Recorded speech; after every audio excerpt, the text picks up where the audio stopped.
Good morning all of you. मैं Mantu Kumar Mishra, Jamui BEd college से। आज हम लोग डीएलएड फर्स्ट ईयर के बारे में बात करेंगे कि डीएलएड होता क्या है। डीएलएड क्या है?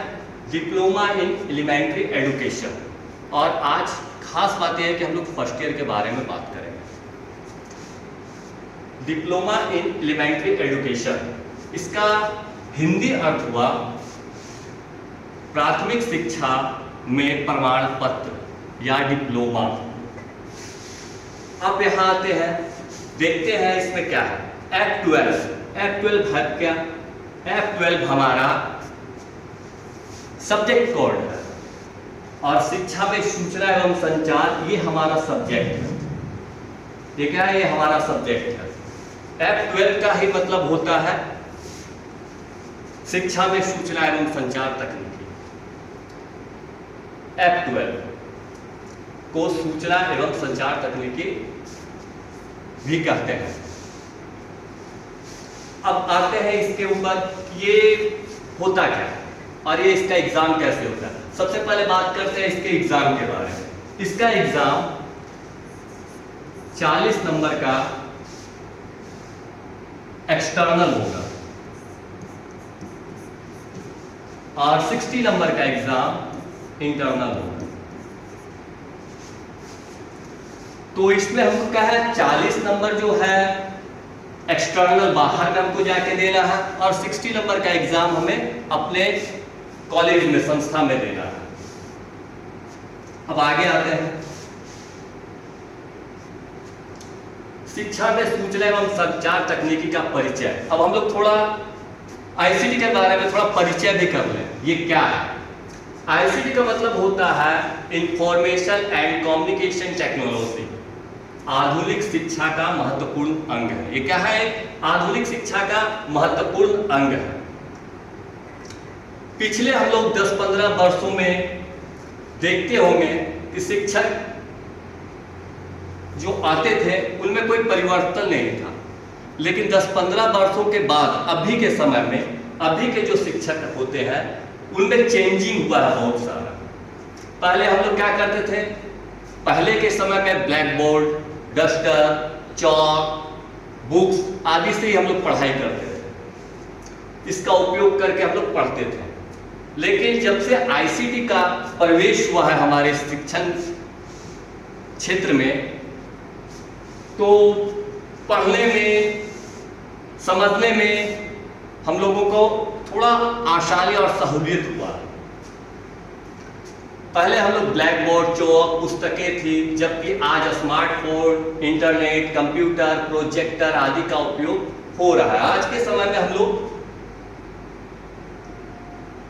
स्मार्टफोन, इंटरनेट, कंप्यूटर, प्रोजेक्ट आदि का उपयोग करके पढ़ रहे हैं। और पहले 10-15 साल पीछे अगर हम लोग चले जाते हैं तो उस समय क्या था, हमारे पास सिर्फ ब्लैक बोर्ड, चौक, बुक्स, ये सब भी हमारे पास साधन था। लेकिन आज के समय में हमारे पास साधन असीमित हो गए हैं। जैसे स्मार्टफोन जो सभी के पास मिल जाता है, इंटरनेट की सुविधा हर किसी के मोबाइल में है, कंप्यूटर आजकल हर घर में मिल ही जाता है, प्रोजेक्टर आदि का उपयोग हो रहा है। और स्कूल कॉलेजेस में आप जाइएगा तो हर जगह आईसीटी लैब बना हुआ है, जहां आप लोग इंफॉर्मेशन टेक्नोलॉजी के माध्यम से अपने सवालों को, अपने पढ़ने की क्षमता को आगे बढ़ा सकते हैं। आईसीटी का उद्देश्य शिक्षण को अधिक प्रभावी, रोचक, सहभागितापूर्ण और गुणवत्तापूर्ण बनाना है। आईसीटी के माध्यम से विद्यार्थियों का संपूर्ण व्यक्तित्व विकास संभव है। आईसीटी के माध्यम से क्या है, शिक्षा का उद्देश्य को अधिक प्रभावी बना देना, सहानुभूति और गुणवत्तापूर्ण बनाना। आईसीटी के माध्यम से विद्यार्थियों का पूर्ण व्यक्तित्व विकास संभव है। आईसीटी के माध्यम से क्या है, व्यक्ति का विकास, पूर्ण विकास संभव है। अब हम लोग यूज कैसे करते हैं इंटरनेट का? इंटरनेट का यूज हम लोग अपने मोबाइल फोन में, सभी के मोबाइल फोन में आज के डेट में इंटरनेट का व्यवस्था है, सभी के डाटा अवेलेबल है। आप उसका उपयोग करके, सर्च करके गूगल पे आप कोई भी सवाल, कोई भी प्रश्न को हल कर सकते हैं। ये हमें इंटरनेट सुविधा देता है। वो हो किसके द्वारा हो रहा है? आईसीटी के ही द्वारा हो रहा है। अब आगे आते हैं, सीखने के उद्देश्य एवं आईसीटी की आवश्यकता। हमें आईसीटी की आवश्यकता क्यों महसूस हुई? आईसीटी की आवश्यकता इसलिए महसूस हुई कि हम कुछ नया नया चीज सीखें, इसीलिए हमें आवश्यकता हुई। इसमें सीखने का उद्देश्य बहुत बड़ा है, इसका दायरा बहुत विशाल है। आप कुछ भी सर्च करो आईसीटी के माध्यम से तो आपका रिजल्ट तुरंत कुछ ही सेकंड में, कुछ ही पल में आपके पास उपस्थित हो जाएगा। सीखने के उद्देश्य, आईसीटी की अवधारणा को समझना। अब क्या है कि हम आईसीटी की अवधारणा बहुत कुछ ऐसे है, बहुत कुछ ऐसे फैल गया है, तो इसका आईसीटी की अवधारणा जो है उसको हम लोग समझने के लिए जरूरी है आईसीटी उपकरणों की पहचान करना। अब आईसीटी में क्या क्या उपकरण है उसका पहचान करना, शिक्षण अधिगम में आईसीटी के महत्व को जानना, शिक्षण में जो आईसीटी का महत्व है उसके बारे में हम जानकारी इकट्ठा करना, जानकारी लेना, उपलब्ध आईसीटी संसाधनों का प्रभावी उपयोग करना। जो हमारे पास आईसीटी संसाधन है हम उसका उपयोग, उसका व्यवहार हम कैसे करें अपने समय के साथ। तो अब हमारे पास आईसीटी का सारा व्यवस्था है लेकिन मुझे आईसीटी चलाने नहीं आता है, मतलब कंप्यूटर चलाने नहीं आता है, तो हम क्या करेंगे? तो जब तक हम उसे समझेंगे नहीं, जब तक हम उसका उपयोग के बारे में जानेंगे नहीं, तब तक मेरे लिए वो नगण्य है, शून्य के बराबर है। सीखने का मेरा मेन उद्देश्य है यही कि हम सारे उपयोगीकरण को, जितने भी चीज हमारे पास है आईसीटी में, मैं उसका उपयोग करूं और उपयोग करके अपने अंदर जो भी चीज है उसको डेवलप करूं। जैसे पढ़ने का क्षमता, सीखने का क्षमता, लिखने का क्षमता इत्यादि। आईसीटी की आवश्यकता। अब आईसीटी की आवश्यकता किस लिए जरूरी है? गुणवत्तापूर्ण शिक्षा, आसान एवं रोचक शिक्षण, डिजिटल संसाधनों का उपयोग, छात्रों की सक्रिय भागीदारी, बेहतर अधिगम परिणाम, ये सब के लिए क्या है? आवश्यकता है, होती है हम लोगों कि जब हम आईसीटी में कोई काम करते हैं तो हमें गुणवत्तापूर्ण शिक्षा प्रदान होता है। कुछ ही समय में हम कोई भी सवाल को सर्च करते हैं तो कुछ पल में ही हमें वो जवाब दे देता है। और क्या दे देता है? गुणवत्तापूर्ण एकदम देता है कि एकदम सटीक जवाब आपको ढूंढ के वो दिया। आसान एवं रोचक शिक्षण, और इससे क्या है कि आपको बार बार किताब को खोलना, देखना, पेज नंबर याद रखना, कहाँ पे था, किस सब्जेक्ट, किस चैप्टर में था, ये सब चीज उसमें नहीं है। उसमें क्या है? आपने उस क्वेश्चन को सर्च किया और संग ही संग आप 2 से 3 सेकंड के अंदर में ही आपको रिजल्ट प्रदान कर देता है। डिजिटल संसाधनों का उपयोग। अब हम आईसीटी में जाएंगे तो उसमें जो भी चीज है जैसे कीबोर्ड, माउस, इंटरनेट, ये सब का प्रयोग हमें करने आना चाहिए, तभी हम एक अच्छे ढंग से आईसीटी लैब में संचालित सभी चीजों को कर सकते हैं। छात्रों की भागीदारी। अब क्या है, जब नए नए चीज सीखेंगे, जब हम नए नए चीज सीखेंगे और सिखाएंगे अपने बच्चों को, तो क्या होगा? बच्चों में रुचि बढ़ेगी, पढ़ने की, सीखने की रुचि बढ़ेगी। इससे क्या होता है कि छात्रों को सक्रिय भागीदारी तभी मिलती है। बेहतर अधिगम परिणाम भी मिलते हैं। आज के शिक्षक को केवल विषय ज्ञान ही नहीं बल्कि आईसीटी का ज्ञान भी होना चाहिए। आज के शिक्षकों को क्या है कि अपना सब्जेक्ट तो चलिए ठीक है, वो हम किताबी भाषा में पढ़ा दिए, किताब पढ़ा दिए, सब चीज कर दिए, लेकिन उसके साथ साथ हमें अलग से आईसीटी का भी ज्ञान होना जरूरी है। तभी हम अपने बच्चों को उसमें एक्टिव कर सकते हैं कि देखिए ये क्या है, ये संसाधन आपके उपयोग के लिए है, आप इसका उपयोग करें। तो ये चीज क्या है, शिक्षक को आज के डेट में आईसीटी का ज्ञान होना बहुत ही जरूरी है। और आईसीटी में जब आप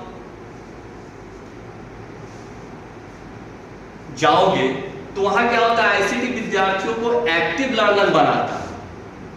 आईसीटी में अगर आप जाओगे, उसके जितने सामग्री है उसका सही उपयोग करोगे तो उससे क्या होता है कि आप एक एक्टिव लर्नर बन जाते हो। आगे चलते हैं। सूचना एवं संचार तकनीकी आईसीटी की अवधारणा। अब यहां पर देखते हैं कि आईसीटी की अवधारणा क्या है। आईसीटी सबसे पहले समझेंगे आईसीटी क्या है। आईसीटी क्या है, सरल परिभाषा में एकदम सटीक तरीका से, आईसीटी वह तकनीक है जिसके माध्यम से सूचना का संग्रह, स्टोर, निर्माण, क्रिएट, प्रसंस्करण, प्रोसेस, आदान प्रदान, एक्सचेंज, साझा, शेयर, प्रसारण, कम्युनिकेट किया जाता है। अब इससे क्या क्या किया जाता है, अगर मुझे कुछ आईसीटी का तकनीक के माध्यम से हमें सूचना का संग्रह कर सकते हैं, उसको हम स्टोर करके रख सकते हैं, निर्माण कर सकते हैं। अगर उसमें कुछ टॉपिक अगर हमें देना है, कुछ बढ़ाना है, तो मैं क्या है उसको एडिट करके उसमें अपना नया वर्ड या नया लाइन को हम क्रिएट कर सकते हैं। प्रसंस्करण करना, प्रोसेस करना, और उसको क्या है वो प्रोसेस करके बढ़िया तरीका से हम उससे आगे भेज सकते हैं। आदान प्रदान करना मतलब एक्सचेंज करना। मैंने एक कोई सवाल हल किया, वो सवाल को आपने किसी और तरीके से सॉल्व किया और तीसरे ने किसी और तरीके से सॉल्व किया, तो उससे क्या है कि हम लोग एक्सचेंज के माध्यम से जिसका सबसे सरल और जिसका सबसे आसान होगा हम उसका यूज कर सकते हैं। तो ये आदान प्रदान की प्रक्रिया होगी। साझा, शेयर कर सकते हैं, मतलब एक दूसरे से हमने जो अपना बनाया वो आपके पास भेजा, आपने जो बनाया मेरे पास भेजा, हमने जो बनाया उनके पास भेजा। ऐसे क्या होता है, शेयर भी आईसीटी के माध्यम से हम लोग कर सकते हैं। कम्युनिकेट भी कर सकते हैं, बात करके भी हम लोग किसी को बता सकते हैं कि भैया आपने ऐसा काम किया और मैंने ऐसा किया। एक दूसरे से बातों में भी एक्सचेंज किया जा सकता है। आईसीटी के प्रमुख उदाहरण, अब देखिए आईसीटी में जो उपकरण होते हैं उसके कुछ उदाहरण है हमारे पास। आईसीटी के प्रमुख उदाहरण क्या क्या है, रेडियो। रेडियो के माध्यम से हम लोग क्या करते हैं, जैसे रेडियो में प्रसारण होने वाली बहुत सारे ऐसे प्रोग्राम हैं जो शिक्षा संबंधित भी आते हैं। हम उसे सुनकर अपने अंदर के जो सवालों को समझकर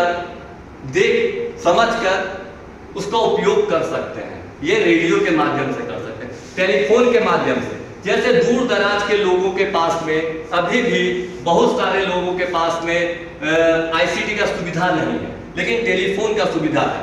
हम उन्हें सूचना के माध्यम से कोई भी चीज को बता सकते हैं कि भाई यहाँ पे ऐसे होता है, यहाँ पे ऐसे होता है, आप एक बार देख लो।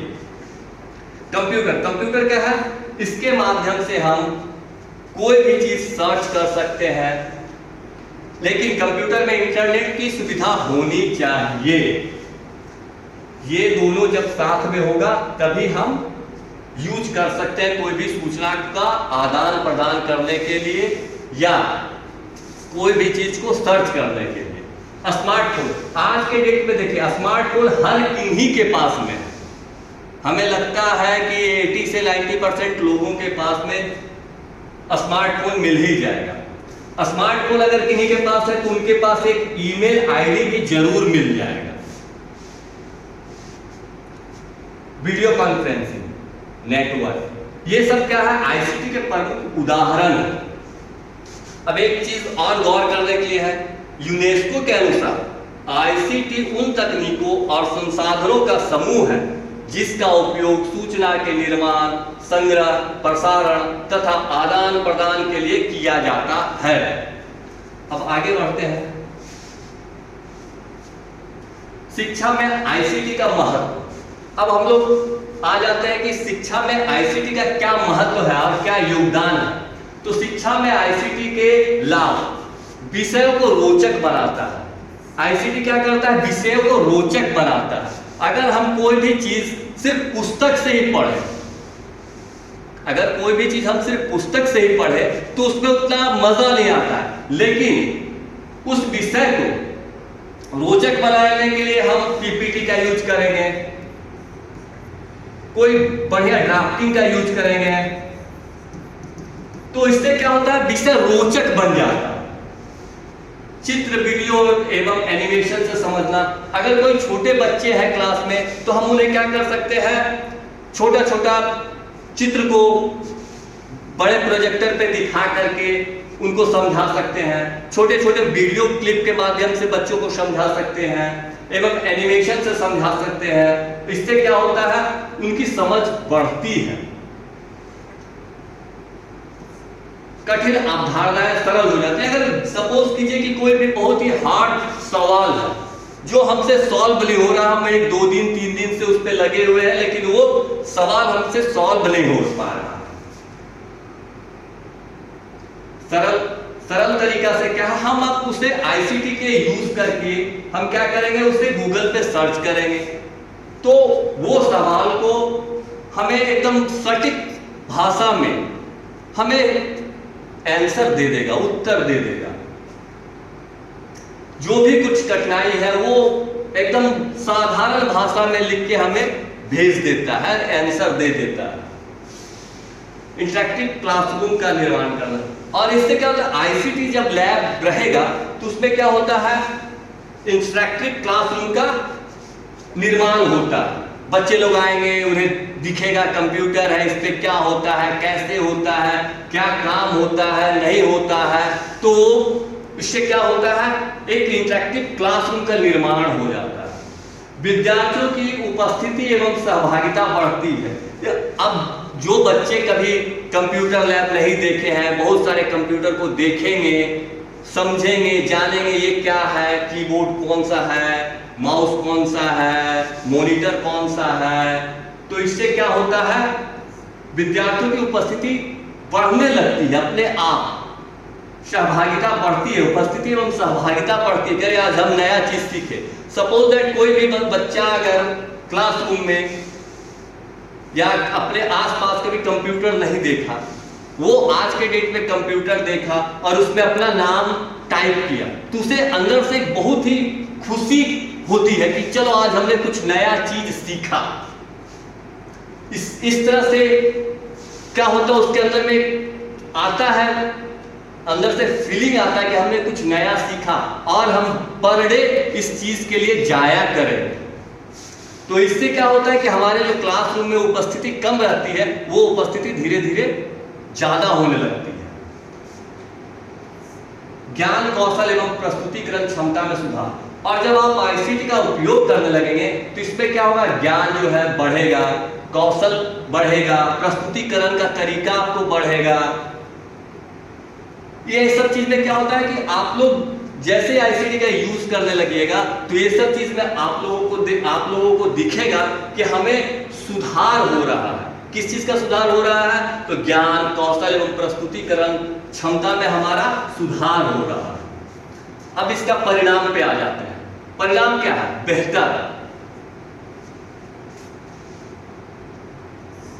बेहतर क्या? लर्निंग। हम लोग क्या करते हैं? बेहतर लर्निंग कर सकते हैं इसके माध्यम से। इसके माध्यम से हम लोग क्या करते हैं? क्या कर सकते हैं? आईसीटी के माध्यम से बेहतर लर्निंग कर सकते हैं, बेहतर टीचिंग कर सकते हैं, अस्थायी अधिगम कर सकते हैं और अधिक इसमें रुचि को दर्शा सकते हैं। That's clear. आज का टॉपिक यहीं समाप्त होता है। धन्यवाद।